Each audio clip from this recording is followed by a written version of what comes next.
Bienvenue dans la chronique Gislam Kougan. Le Cameroun est un pays qui ne se laisse pas compter. Oh que non. La rivière des crevettes aime bien être sur les spotlights, et ce, qu'importe le domaine. L'essentiel étant, pourrait-on dire, de se faire remarquer. D'ailleurs, certains aiment à dire que l'important est qu'on parle de vous, que ce soit en bien ou en mal, peu importe. Parlons-en donc du Cameroun et de ses curiosités en nous intéressant à un document, le passeport.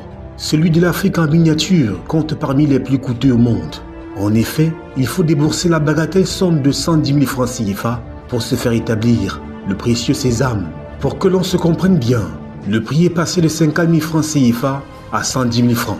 Il a plus que doublé et nécessite des efforts supplémentaires de la part des Camerounais. Un sursaut d'orgueil, une violence dont les citoyens peuvent surmonter les séquelles, ce en gardant à l'esprit qu'ils en sont au final les bénéficiaires de cette contribution rentrant dans les caisses de l'État. Et c'est justement à ce niveau que les particularismes camerounais interviennent. Comment est-on en droit de s'interroger? Eh bien, la répartition des 110 000 perçus par passeport établi prête à équivoque, et c'est peu dire. Et pour cause, seulement 19 360 francs CFA vont dans les caisses de l'État du Cameroun. En détail, le montant perçu par l'État est réparti comme suit. 6 996 francs CFA pour la délégation générale de la Sûreté nationale et 12 364 francs CFA pour le Trésor public. Question. Et oui, c'est toujours des questions quand il s'agit du Cameroun, et des questions qui débouchent sur d'autres questions au fur et à mesure. Autrement, le Cameroun, s'il devait être identifié à une matière enseignée dans les écoles, rentrerait parfaitement dans le costume de la philosophie. Car ici, dit-on, les questions sont plus importantes que les réponses. Mais revenons à la réalité, de peur de nous perdre dans les dédales de la philosophie. Si l'on débourse 110 000 francs CFA pour l'établissement d'un passeport et que seuls 19 360 francs CFA sont virés dans les caisses de l'État, qu'en est-il des 90 640 francs CFA?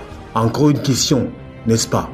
Mais cette fois, nous allons y apporter une réponse, au moins en convoquant la loi de finances 2024 du Cameroun qui établit très clairement la répartition des recettes liées à la production d'un passeport ordinaire.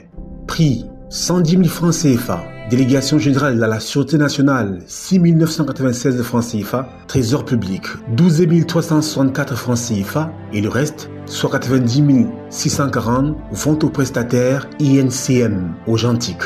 Mais qui est INCM au Gentique? Tout simplement un consortium germano-portugais. En clair, une expertise étrangère, comme si le Cameroun manquait d'expertise dans le domaine.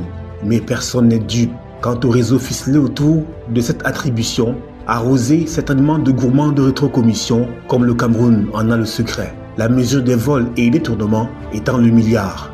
Par ce découpage, il ressort que le Cameroun confie des données sensibles liées à l'identification de ses citoyens aux puissances étrangères. Il n'est donc pas insensé de dire que le prestataire INCM au Gentique maîtrise la véritable démographie électorale du Cameroun, au moment où plusieurs scrutins politiques pointent à l'horizon et parmi lesquels l'élection présidentielle de 2025.